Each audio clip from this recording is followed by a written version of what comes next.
Live from downtown Lansing, you're listening to The Spartan Beat with your hosts, Corey Robinson and Justin Thin.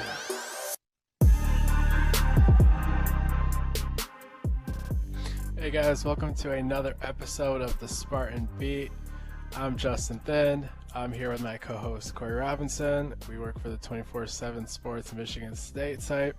If you haven't subscribed yet, make sure you go ahead and do so. So, Corey, how you doing today? I'm doing good. Just ready to get to Friday so we can get some actual football going. Yeah, definitely. So, since it's game week, it's finally time to look into a singular opponent here and kind of narrow the focus. And we're not doing a guest this time because we're just going to have a lot to talk about with Northwestern and the start of the season and 2023 recruits being able to be contacted first by the staff today, and Alan Haller being the AD. So just tons of content to get to today. We're going to go ahead and actually start off with a mailbag that we gave you guys a chance to post on the Shaw Lane VIP board and on Twitter as well. So I guess we'll dive right in here and go through some of the things that were posted on the message board first. The first question is, surprisingly, someone asked, who's the starting quarterback? Did not expect that to be a question. So I guess I will go along with Mel's stance here and say you'll find out Friday. But I guess, Corey, do we kind of want to talk about, like, regardless of who it is, like what we would want to see if, like, for each guy, like hypothetically for whoever's quarterback, who we would what we would kind of want to see from the offense? Yeah, that works out. And hopefully, I mean, obviously it's not going to happen before game time, but maybe I'll drop the draft of who the quarterback is, like right before game time when ESPN announces it, so you guys can read that to kill time because you won't have anything better to do. Right. All right, so let's see. Who do we want to go with? Because I'm sure people will read into this as well. So, actually, I might as well go with Thorne since he was here longer. So, fair enough. We'll go with the grizzled veteran sophomore. Right. Okay. So I won't flip the coin. We'll go with that rationale instead. So, So personally, for me, I like we were saying kind of last episode with Steven, the mobility is just a huge difference between the two quarterbacks. So I guess we could really dive into this topic for a while, but we'll just keep it surface level. And I'd say that if Thorne was the quarterback, I would like to see some option plays mixed in. I don't know what the right mix would be, but that's like every 7-8 plays I would even kind of have an option in there. Maybe even a triple option since we have so many running backs on the depth chart here. So that's what I would want to see. I'd want to see them use his mobility, especially since if he would be the starter, they wouldn't have to worry about keeping him in bubble wrap since they would have a good backup behind him in that scenario. And I would just want to actually maximize his mobility and see some read option and maybe see some split backs. What about you, Corey? Yeah, mine's kind of similar, I think, with him, like you mentioned. His legs is probably like the biggest difference between the two quarterbacks is Thorne's ability to extend plays, get out of the pocket, and actually make designed runs with his legs or run option, as you mentioned. So I think that opens up the RPO more, where obviously you're not going to run that with Russo just because there's no threat of him really running. And then I think beyond that, if we're just going to talk about passing and stuff, I think Thorne is maybe a little more decisive. He gets the ball out quicker from what we've seen out of him, which is still obviously, not a ton. He played in 4 games, started 1. And then he's got some accuracy. So, I mean, he might be more apt to taking those mid-level throws or some underneath stuff. But he's going to, as long as you keep moving the chains, and then that creates, completions, you can start playing with pace, which we see when we watch them practice. So I think that's what he would bring if that's the avenue they went with, is just maybe a little more a diverse attack of how you can go at a defense.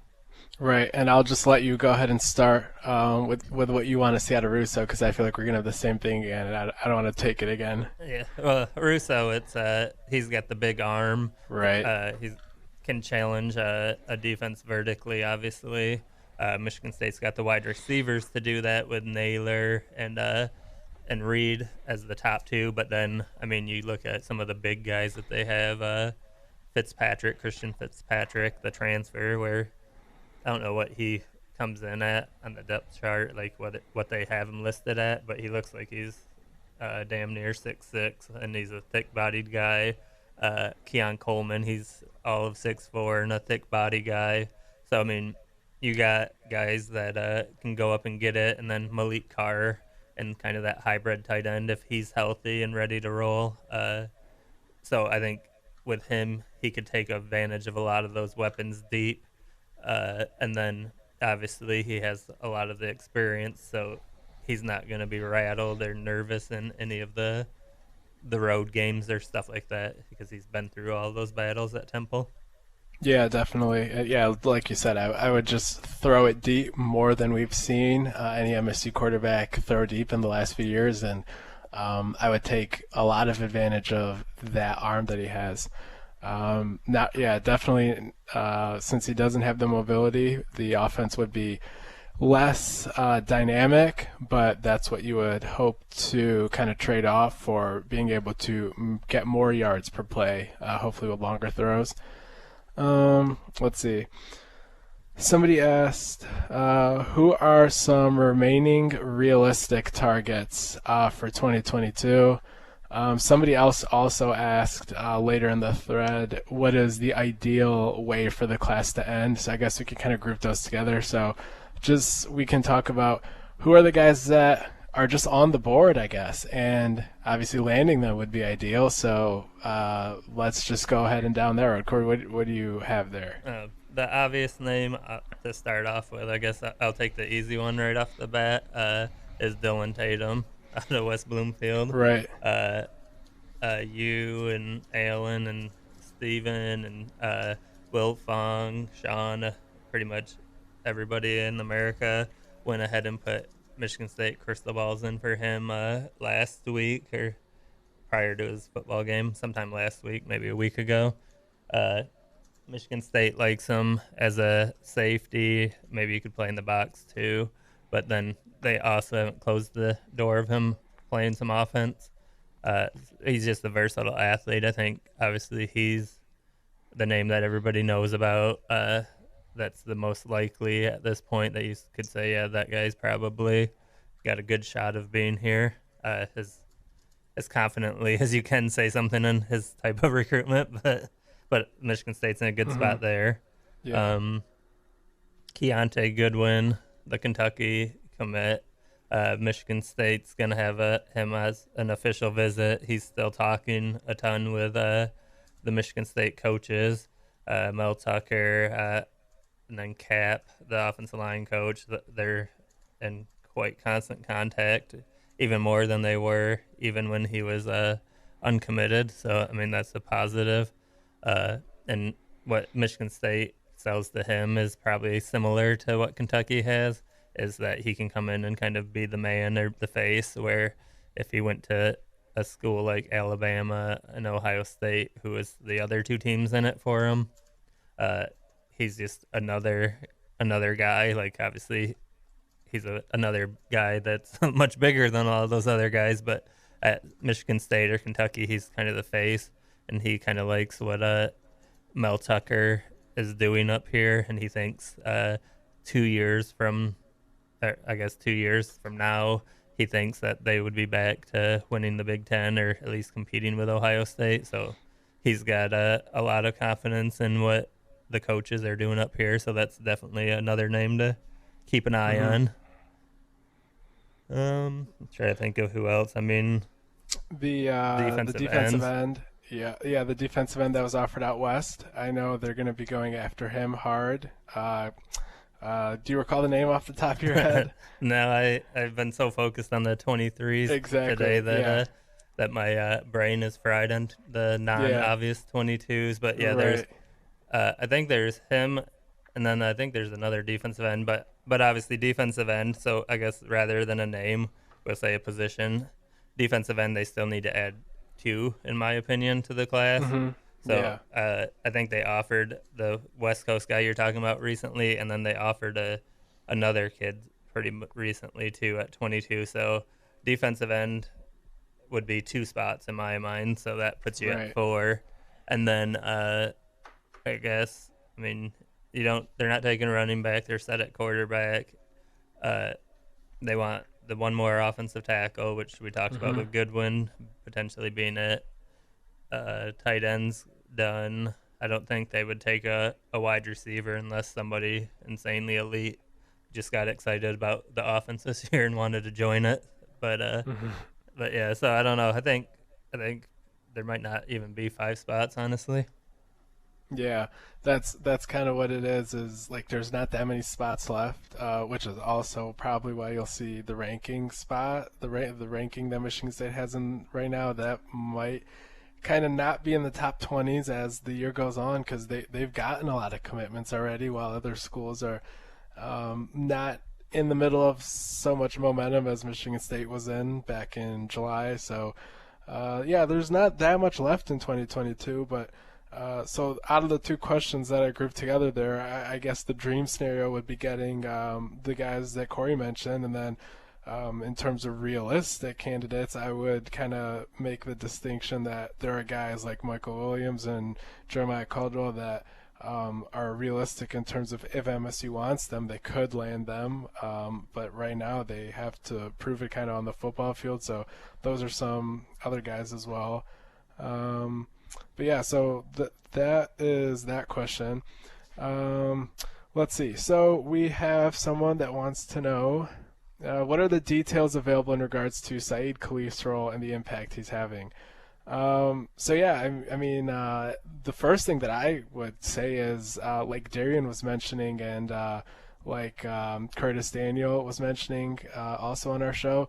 He was playing a big role in the Spartan.con's origins, in the planning and integrating the alumni. So that right there alone shows you that he goes beyond his job description of scouting and recruiting, which I guess is what most of his job is, to answer the question. But he's just trying to find ways to revolutionize the program, kind of. And if you remember his article from The Athletic, that was where Wisconsin wasn't kind of supporting him, is when he was trying to come up with these out of the box ideas and like set the trend and kind of breathe fresh air into the program. And at Michigan State, he's only been here a couple months, but he had that the plan where he wanted to have a huge recruiting event, and that he was able to capitalize on that and reach out to the alumni and do all that. So anything you want to add there, Corey?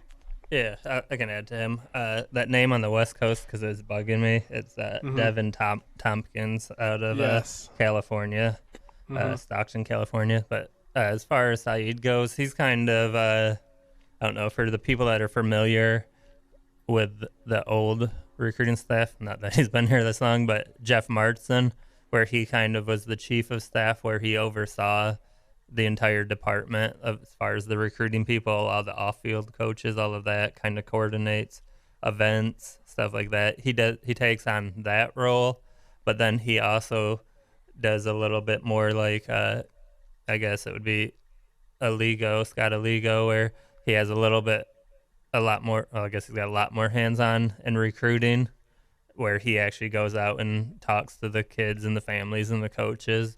So I guess the best thing is like he would be like Martson, but with recruiting added into his job detail, where he spends a lot of time with that. And he's a guy that's familiar with this area and then Georgia. So he's been a really valuable piece to what Mel Tucker's trying to do.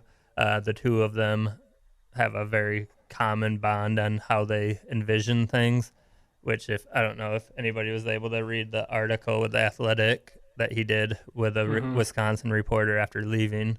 That wasn't the case with Paul Chryst in Wisconsin, where he was more reserved and was afraid to kind of get out of his comfort zone, where Mel Tucker's always trying to push the envelope to get better at recruiting and make it more enticing for people. So Right. he's been a huge hire, and same with Jensen Gebhardt. He gets a lot of credit. I mean, Right. I think every kid that tweeted out a photo today or an edit from Michigan State in 23, I'd say 90% of them tagged him in it. So, I mean, that talks about the work he's putting in under Saeed as well. Yeah. Jensen's only been here a couple months, but he is doing a ton of work, and he's just I don't know exactly the capacity that they plan to replace Lisa and like what kind of job titles have been shuffled around, but it seems like he has taken a huge role in a lot of the reaching out to recruits and kind of being the liaison that you see them like tag on Twitter. But yeah, he's done a great job. So moving on to the next question, and I guess I'll kind of try to speed it up here and keep the pace up. So the next is, what younger guys have been impressing in camp beyond Tank Brown? I guess for me, the ones that would come up right away are obviously Keon Coleman, who still needs some work in terms of the football side of things, like finding the soft spot between zones, breaking off routes, those kind of things. But the athleticism is there. Who else do you have, Corey? Charles Brantley. Yeah, he's doing really well at cornerback out of Florida. And then Cal Halliday, you were just telling me about. Yeah, he's had a huge camp. We saw at the open practice, I guess we call it, when they had to meet the Spartans. He was actually running the first team. So I think he's somebody that you need to keep an eye out for. Where he's just a really tough kid, really strong, smart football player, moves really well. He kind of reminds me a little bit of Antoine Simmons, where the only knock is maybe that he's not the biggest. They have him listed at 6'1" and like 230, 235. I don't know that he's actually 6'1", but he's kind of in that mold. I think he's going to be someone that maybe a lot of people aren't thinking about that is going to play a major role this fall. Yeah. So the other thing is, so like a lot of freshmen won't need to play this year. So I wouldn't expect more than maybe 3 to 5 freshmen on the travel roster.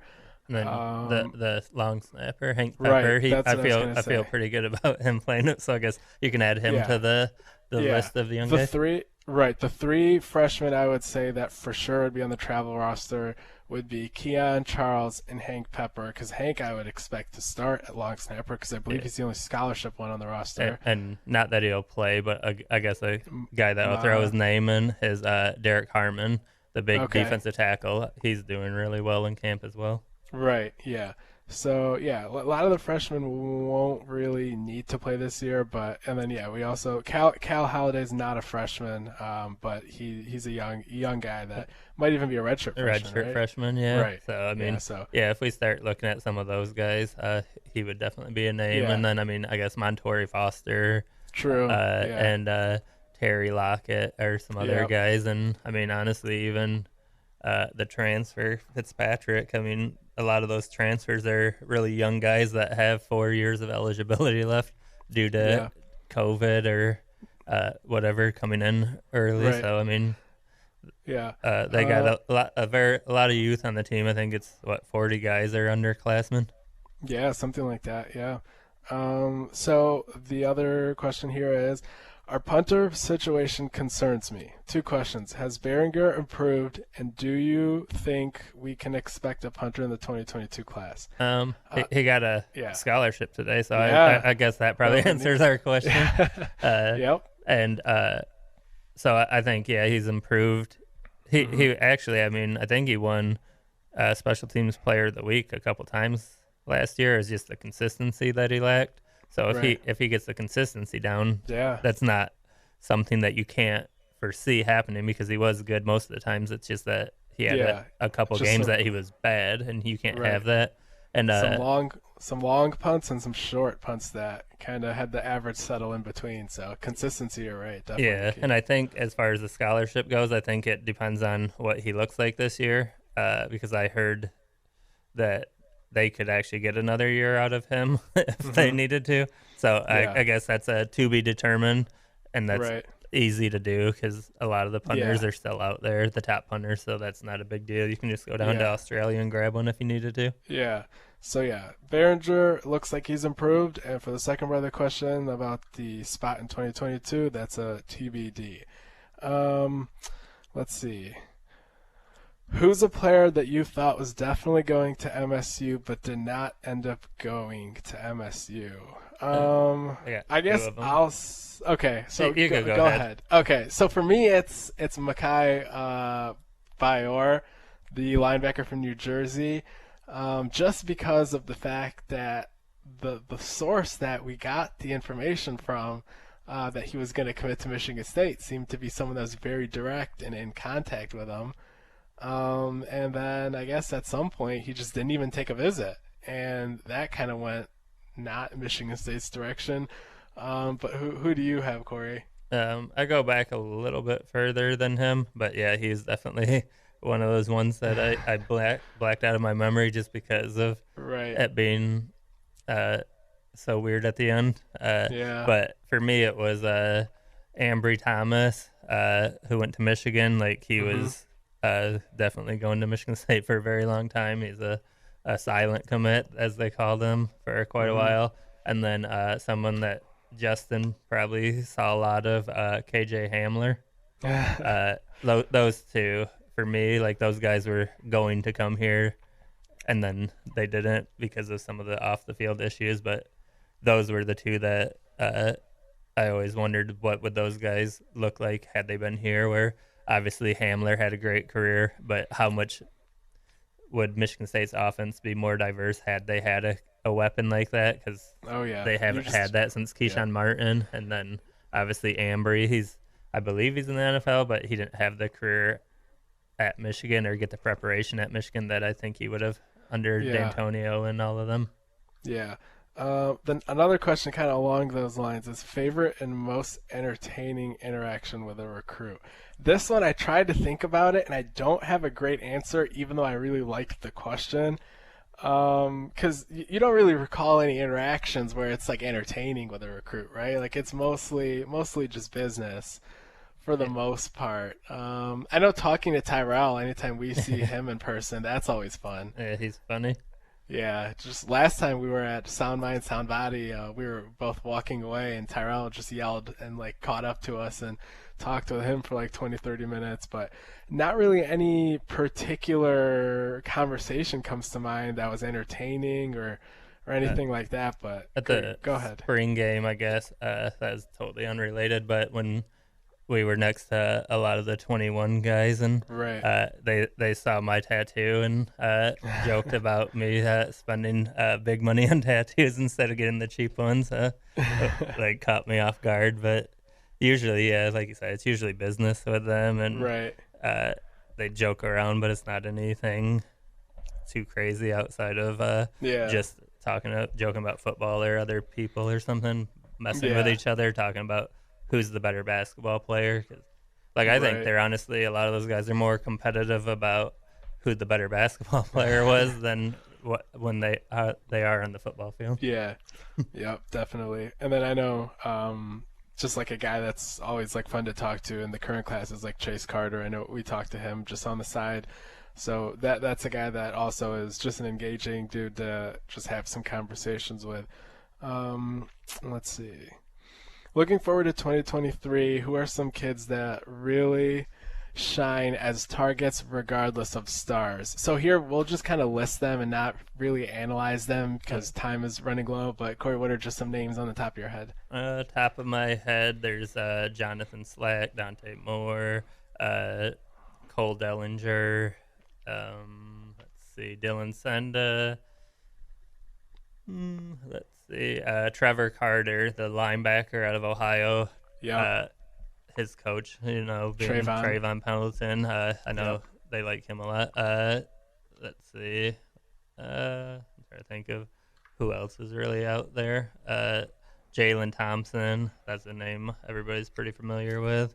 Yep. Trevor Lauk, the offensive lineman. And then Olin something. I can't say his last name. He's out in the East Coast. He's a European guy that came over to Oh, America a right. couple of years ago. I think he's going to be a big name on the recruiting circuit that Michigan State's in pretty good with. Definitely. And then I know there are guys. Caleb Herring. He's like a top 150 kind of guy. I want to say. Marco Lanes. Obviously, Dante Moore is probably ahead in that regard on the quarterback board right now. But Marco is a top 200 quarterback. I want to say. Running back, it hasn't really narrowed down yet, so we don't want to single out one name or the other, but obviously Cedric Irvin, if he starts to reciprocate some interest at a little higher level, that would be a guy that's at the top of Michigan State's board. Then there's Washington down at Venice in Florida. Yeah, Elliot Washington. Yeah, that's definitely one that I would keep an eye on. Yeah, so then Zachariah Branch, the Bishop Gorman wide receiver that got offered today. All of those West Coast guys, Hauser, Ma, and Jalen Naylor. Everybody's already trying to get him here, so that could be one. And I mean, he's listed at 5'9", and with Tucker's size limits, you can tell that kid can absolutely has the juice. Yeah. And then another guy I would say is offensive tackle Ryan Coretta from Columbus, Ohio. I think Notre Dame could take the lead if they ever offer, but right now I believe Alan was telling us a few months ago that Michigan State seems to be in a great spot there if Notre Dame does stay out of it, and it seems like they might. So we'll see there too as well. But Brendan Parachek out of Dexter, the tight end. Absolutely, great prospect there. And then Miles McVay. There's a lot of names right now, just because I mean today, September 1st, was the first time that it's really getting going, so a lot of it's so fluid right now, so you're going to see a lot of names that we haven't talked about now that the coaches are able to reach out first. You're going to see a lot of names pop up and a lot of names disappear. And the windows are just so wide at some of these position groups. Like I know like Coach Cap and Coach Piegler have just tons of targets right now, and that won't be the case in a few months, so that'll make it easier as time goes on. So now we're going to move over to some of the Twitter questions here. Let's see. So Will Hunter asked, does the QB share his name with a very famous movie director? So he's asking if the starting quarterback is Anthony Russo, because there is a movie director who I believe makes Marvel movies whose name's Anthony Russo. That is a question that we will defer to Mel Tucker's philosophy and unfortunately say that you have to wait until Friday. Let's see. What does a successful offense rank? Is it top 50 for this team? So that's asked by Odell Brettum Jr. Brett, obviously MSU Twitter's certified hype man. I think he's kind of asking us, like, for this team to be successful, where does the offense need to rank? I just think they need to. I guess I don't really look at the rankings a lot, so I don't know what a top 50 offense is. So I'll just say they need to be the strength of this team, I think. I don't think that the defense shouldn't be bad, but it's not where it needs to be yet because they don't have edge rushers. So for me, they've got to be able to control the line of scrimmage. They got to control the clock, and they got to be able to just hit those big plays when you need to and get guys out in space. So, I mean, to me, it's just they got to be the strength of the team, whatever that is. I mean, you got to get, if you put points a game, I mean, you got to average close to 30, I think. Right. And last season, they didn't even eclipse 30 a single time. So averaging 30, I think, would be a good step up, and that would probably be good enough to go bowling, I would kind of guess. Yeah. So here we have a question saying, if you could pick one freshman to see playing time first, who would it be? I know this is kind of cheating, but Hank Pepper would be the guess. I feel good about it. Although Mel wouldn't even give that up when he was talking about his depth chart, but I would guess that was funny. The guy that was asking the question said, "Mel, can you talk about the long snapper position without messing up everything for Friday?"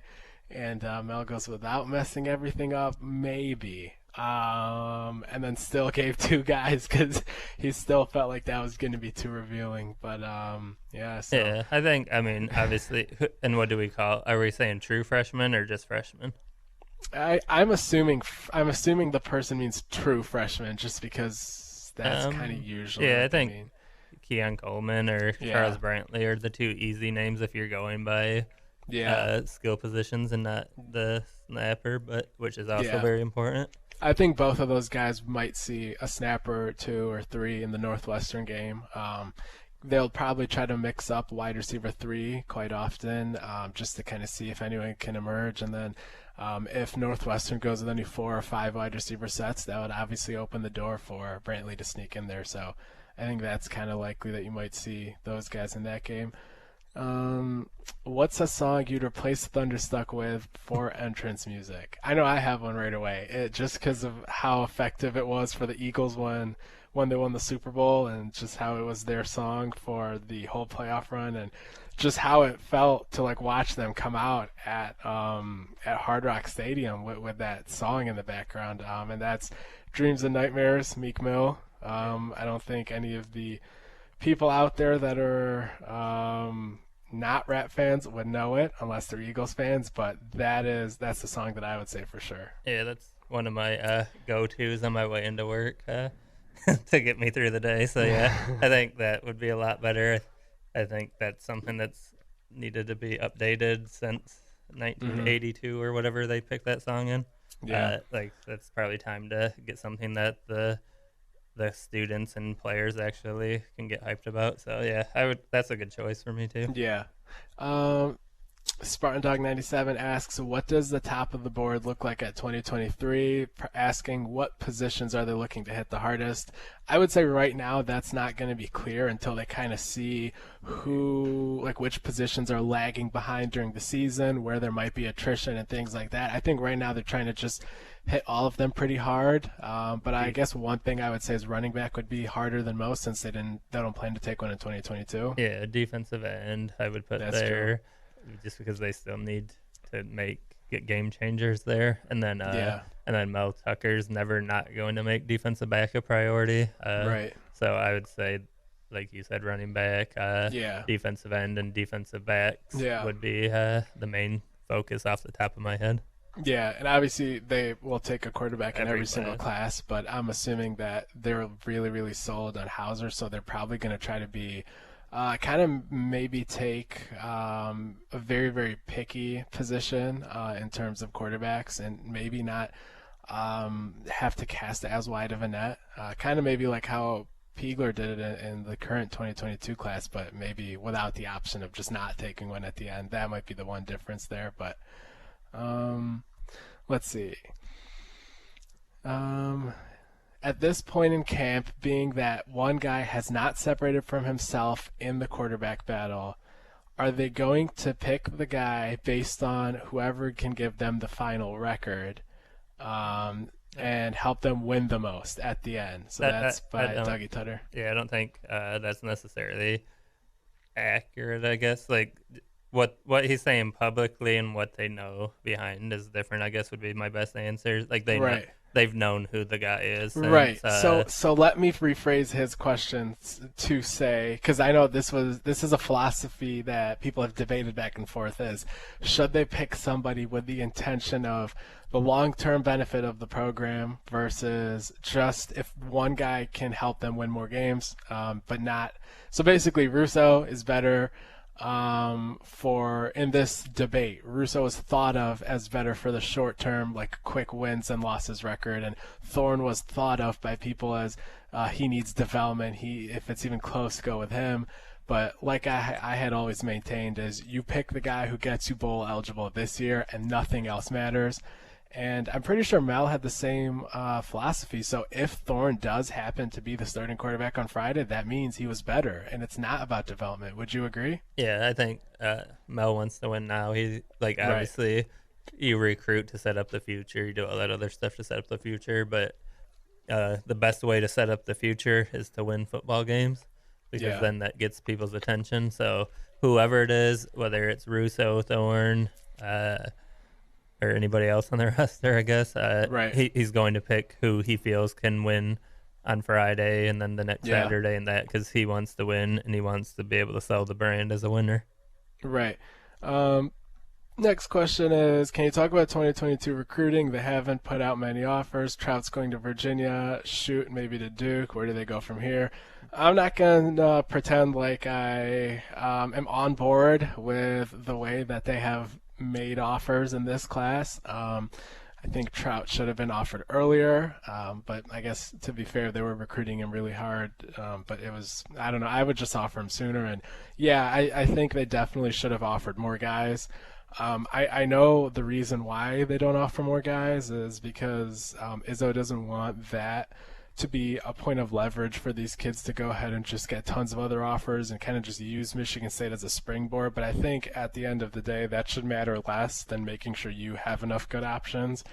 So yeah, I'm not on board with kind of how the recruiting was organized, like what the philosophy there was. And yeah, Trout went to Virginia. Jaden Shoot looks like Duke has a lead, but we'll have to see if he sticks to his plans of returning to Michigan State for a football game this fall. If he does, then I wouldn't count Michigan State out of that. They just offered a kid today, Jackson Kohler. He said he would hit me back after practice, so I'll get some quotes from him. He has a 5th official visit open, so hopefully Michigan State can get that. I know Braden Huff is a stretch 4 they like as well. And yeah, so it's going to be hard to have this class be up to par with the average of last year's class, but I guess they still have some time and they're still offering guys, but they might have to go to the portal, to be honest with you. That's kind of my answer, is they might have to go and get more guys from the portal than they were originally hoping. Corey, anything to add there? Yeah, I'll just go more general. I think I'm like what I've seen a lot of the fans talk about, like this wasn't new once they missed on these guys, that these things were kind of trending in that direction, and people are questioning where's the additional offers, and not even just offers, just like the prioritizing of other people too. I think hopefully they learn from that out of this cycle and maybe cast a wider net next year and be more, like, I don't want to say not aggressive because it's not like they're not trying, but I think more proactive in their approach, it maybe is the better word, just to maybe come with the times where it's you gotta change some things, because what kids wanted even 5 years ago to now is completely different. You saw it with the football program. Yeah, because the issue here is not that the effort has fallen off, because like Tom, Izzo, and these guys are at all these games at the end here and like over the summer, and they're putting in as much effort as they've ever put in. The issue is just that some of these other coaches have offered earlier and just have like more goodwill built up with these kids due to them not being as reserved to put their opportunity out there to the kids. And you kind of hear that like when the kids talk about it, like behind the scenes and stuff. And I wonder if like the coaching staff is also getting that same feedback, or if they're not like privy to those kind of thoughts of the kids. But hopefully they kind of start to realize that that's kind of what some of the kids are thinking, and maybe change in the next year. But another question here saying, will MSU basketball do better in recruiting in 2023 than 2022? I'll just say a short answer of yes. I do like how many guys they've offered so far this early. I like who they've offered. Kids seem to be making visits already in 2023 at a higher clip than last cycle, obviously, because of COVID. So that short answer there is yes. I guess too, that's a good point too. Sorry to jump in on you. Yeah, no. The COVID factor, maybe I'm not giving that enough credit. Because that's when Izzo really does his thing and really shows off that family vibe.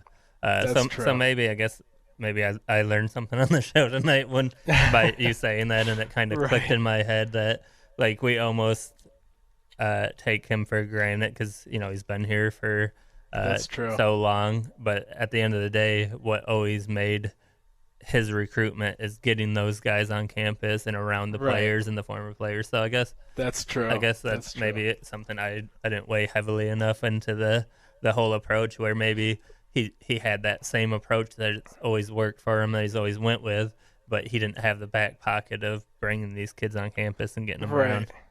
So I guess then my counterpoint would be is if they were going to use the same approach that wasn't going to work as well during a pandemic as outside of a pandemic, they should have hedged their bets by offering more guys anyway. So like I still think they should have offered more guys.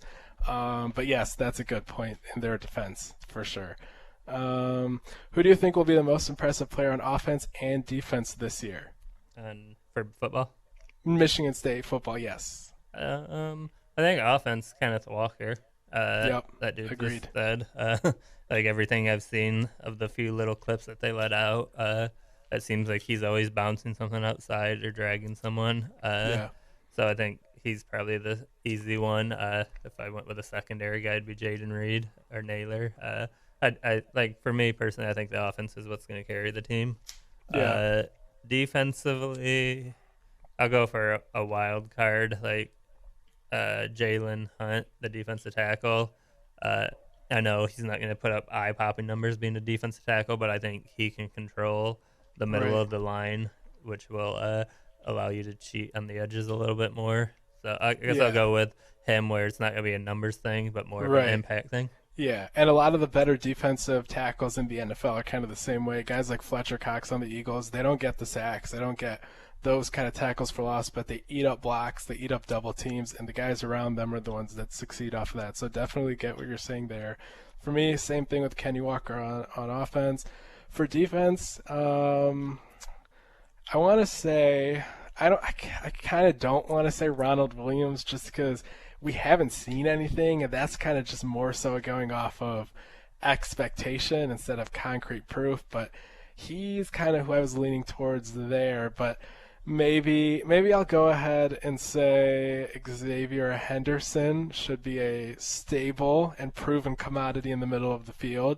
I'll say he'd probably be the most impressive guy in the first half of the season, and I'll say once Q Crouch gets some more coaching on how to properly be a linebacker, I'll say in the second half of the season he'll be the most impressive defensive guy there in the second half. Yeah, I could see that for sure. And Ronald Williams is the name I was kind of kicking around in my head too, so I don't think it's too far fetched. Right. So I think he's good, and I think I wouldn't be surprised if you see maybe a Kari Willis senior season out of Xavier Henderson, where he just kind of you got around Novak, he got in that little bit better shape. So now maybe you cover a little more ground, you're a little faster. Right. So I think he could be a not that he hasn't been good. I think he could take it up to that next level that you really wanting to see as a senior. Yeah. Okay, next question. We can keep this one short because we've talked about it a ton, but why all of a sudden is MSC the favorite to land Dylan Tatum? I would say they're not all of a sudden the favorite. So they used to be the favorite for most of Tatum's previous calendar year. Yeah, until they hired Bellamy. And then, Michigan was the favorite after that, strong favorite in April. And then since then, Michigan State has just been chipping away at the Bellamy effect there and just have consistently and gradually crawled back. And they've, I guess, kind of gotten over that hump recently for like the past month or two, I would say. And it was just eventually Allen and the guys just needed to get out there and just gather some feedback and kind of just keep their ear to the ground before they felt confident enough to flip over. But it wasn't like an overnight Michigan State taking the lead type thing. It was gradual. Anything else needed to be added there, Corey? Yeah, but they talked a lot in the background. I mean, those picks almost changed months ago, but there's a lot of weirdness. We'll say that and leave it at that. Yeah. But I would say Michigan State's actually led the vast majority of the recruitment, where Michigan only really led during February the Bellamy through factor. June. Yeah, February through June maybe. Yeah. Okay, so let's see. What would you define as a successful season for Mel Tucker? Could be record, could be specific games he has to win. Real quick, I'll just say making a bowl game and beating Michigan, and that's what I would need to see. And then maybe keeping it close against teams that are better, like Penn State and Ohio State. And those would be 3 benchmarks, like 3 different check boxes that I would have. And then maybe not having a Rutgers game or an Iowa game like last year. Yeah, for me, I think a bowl game. That's 6 wins. Mm-hmm. I think that's a fair expectation or a benchmark, I guess.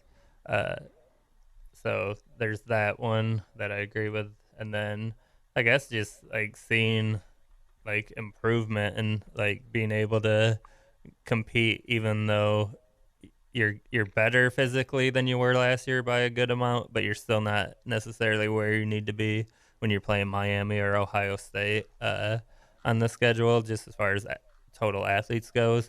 Uh, so I mean, I guess maximizing what you have, which was something D'Antonio did a great job with, and then just kind of giving you hope for the future, where you're like starting to see, all right, the offensive line's blocking good, which means you're running the ball, which means the quarterback has time. So I mean, I think this is someone or a fan base that's starving to have, it doesn't have to be Baylor, Oregon prime offenses, Oklahoma, but like you want to see some excitement in the offense and some success there, and then just the defense being able to correct the mistakes they had last year with maybe assignments. So like to see them get the total bag out there on defense, where they can switch a lot of stuff up depending on the game.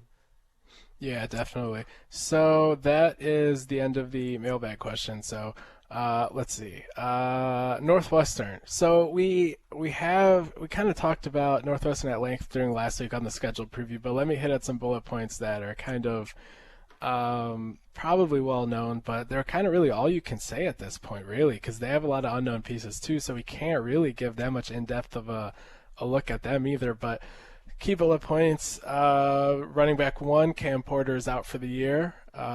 So Evan Hall, I believe, is his name. He had a really good game his freshman year, so he's capable back. But we'll see what he does there. Can't imagine he's better than Cam Porter though. So that is probably a positive development for Michigan State, even though you absolutely never want to see somebody hurt. So quarterback Hunter Johnson got QB1.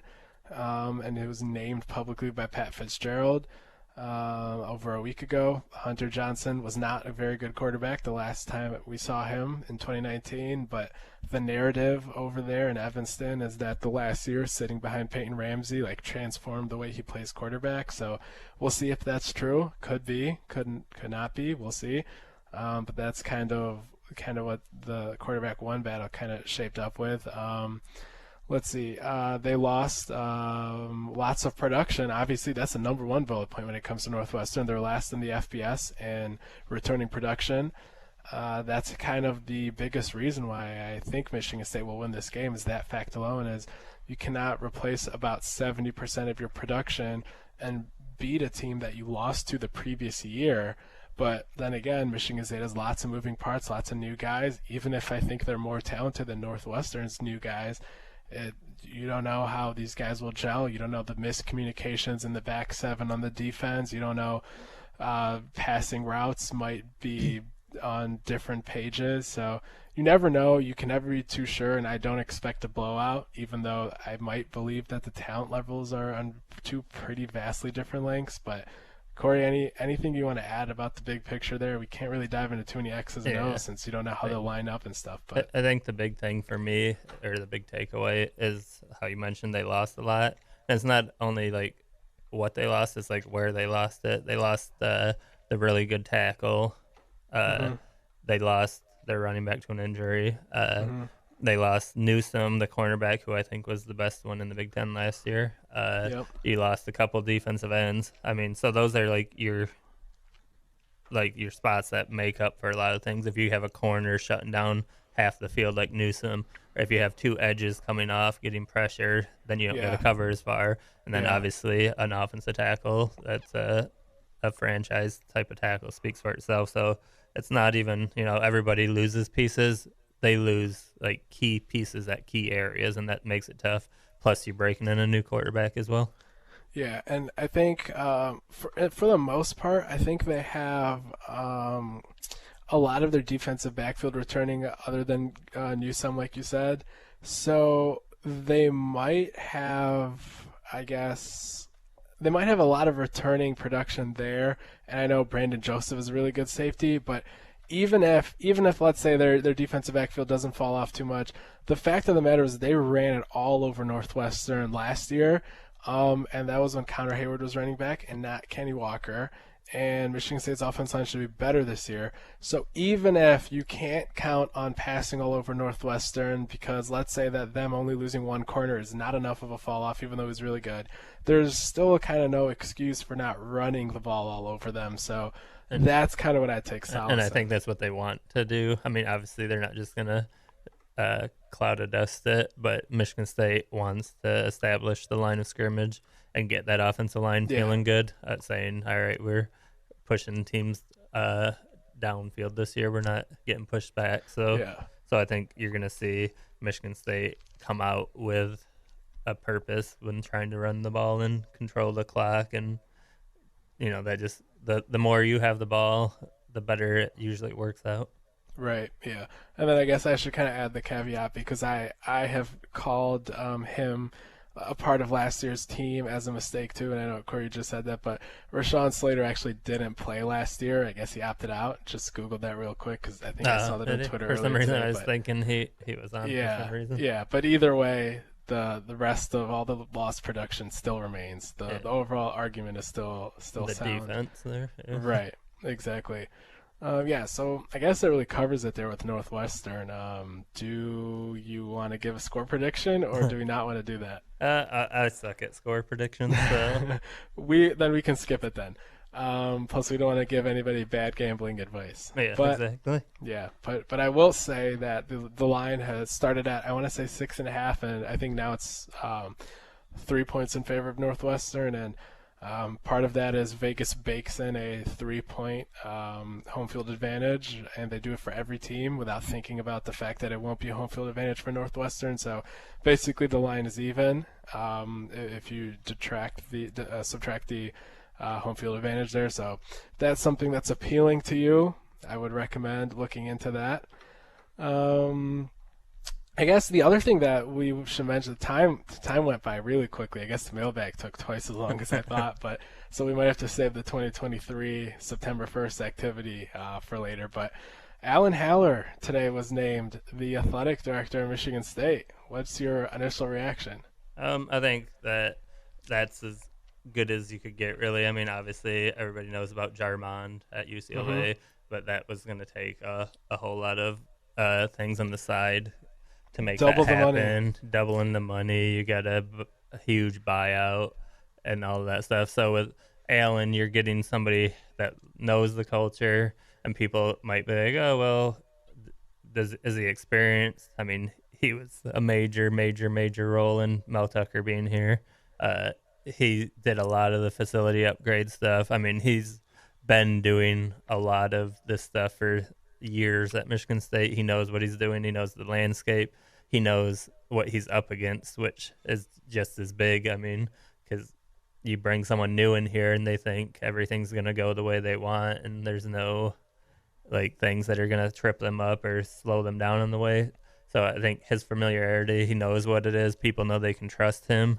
And I think, he's going to take the programs, the major programs, I guess, because that's what we focus on, and make them better than they've been, because we kind of spent a few years without an athletic director where Beekman did the greatest job that you could ask for in the situation, but now it's time to get back to having what you saw with Mark Hollis previously, where you're bringing in tons of money, you're putting tons of money back into the program, you, Steven, and I talked earlier, kind of getting some of those marquee type of matchup deals where you go out, hit the road and do some stuff. But I mean, he's gonna bring unity. Like, you saw how many of the former players went to bat for him. So I mean, to me, I think at that end, I mean, it's another notch in Michigan State's belt of just showing how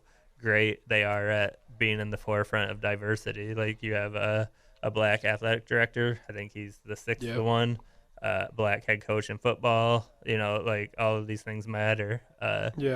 So I think they got the jobs because they're qualified, and not every university is comfortable doing that still, which is a shame. Yeah, so I think those are all great points, and I'll just sum it up in like bullet point format. Is he's a guy that is probably handled more of the fundraising than a lot of guys in the deputy role would have at other places. Like he was kind of leading that charge here recently, the last year or so. So he's a top tier fundraiser, I would say. He's a guy that obviously played a huge role in hiring Mel Tucker, one of the most instrumental roles, I would say, from the Michigan State standpoint. I think second to me saying that he should have been the guy in June. Yeah, you spoke it into existence, and then Haller just put the finishing touches on it afterwards. With the interview. And then let's see. Oh, he owns basically, like, it was his pet project, that facilities plan, that new football building. Like, he took ownership of that. He was the guy that not only went ahead and got that funding, but he was the brainchild of that operation. Like, that was all like his vision kind of being orchestrated there. Obviously he had lots of people helping him, tons of people, but like that was his project. Yeah, and that's probably the best separation from Beekman and him is right. He knows what they need. He knows what the football program needs. Yep. To compete.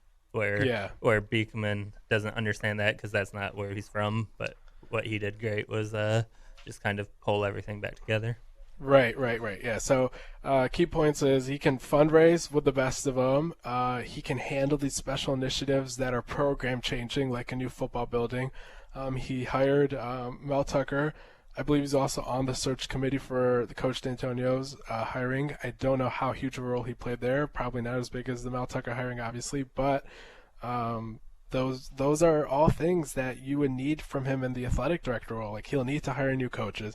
He'll need to continue generating revenue. Like, he's done these things that an AD would do. I guess really the only thing he hasn't done is like cut sports and like made those kind of tough decisions of firing people. Like, that's really the only thing he hasn't done. But beyond that, like, he has a track record that a lot of guys wouldn't have if they've never been an AD. So when I hear people say, oh, he doesn't have experience because he doesn't have the title athletic director on his resume. Okay, yeah, but he's done the things that like you would need to do in the athletic director role, and he's kind of superseded the deputy role in recent years. And those that kind of know the landscape know that he was kind of doing more than he even needed to do recently. And I challenge people that kind of have an issue with this hire just because it's an internal hire to kind of look at what external candidates did you want and put their resume next to Alan Haller's and say, okay, so this person, yes, they have the title of athletic director here from some previous school, but what did they really do? Did they kind of just not even move the needle a little bit at like a certain ACC school? Or did they actually go ahead and do something revolutionary? If your answer is the second one, you're probably just talking about Martin Jarmond out of the pool of candidates, I thought. And like Corey said, his salary was $1.4 million. Alan Haller's salary today was revealed to be $800,000. You would be paying double for Martin Jarmond. Is he double the candidate? I don't know about that. So really, I don't see how someone could have an issue with this hire while also analyzing all the other options out there and putting them side by side. And if you're just going to gravitate to the fact that he didn't have an athletic director post before this, then I think you're kind of looking past the actual points of what projects did they do, what initiatives did they run, what were their daily responsibilities, and that's kind of what I would say there. Corey, anything to add on that? Yeah, just, I mean, I don't think if people are saying that he didn't have the experience, they probably just don't fully understand how much he actually was responsible for, especially after Hollis stepped down. And it wasn't just football and basketball, it was all the small programs where you saw, or the non-revenue, I guess I don't want to insult them, call them the small programs, right, where you saw a lot of those coaches and players reach out to, which obviously shows that, he was also there for them and making sure they had what they needed and everything was going as smooth as possible. Yeah, and then we just had one question come in that I kind of like, and that is, can you name an unsung hero on offense and defense that isn't getting enough hype right now but will make a big difference in how good MSU is this year? Right away, I thought of on offense, Jarrett Horst. Left tackles never get enough attention, and I think he'd be a guy that fits that box. And free safety, Angelo Gross. I think you're going to see a huge advantage from Michigan State having Trey Person back there next to Xavier Henderson to now having Angelo Gross there. So I think he might be a good X factor there. Yeah, those both are names I would pick too, where they probably don't get as much credit as they need. Yep. So yeah, I guess that kind of covers all of the developments from today with Haller. That covers the Northwestern game. A lot of good mailbag participation. Hopefully the answers were satisfactory. But yeah, so let's see what happens here next in 2 days against Northwestern, and we'll see you next week.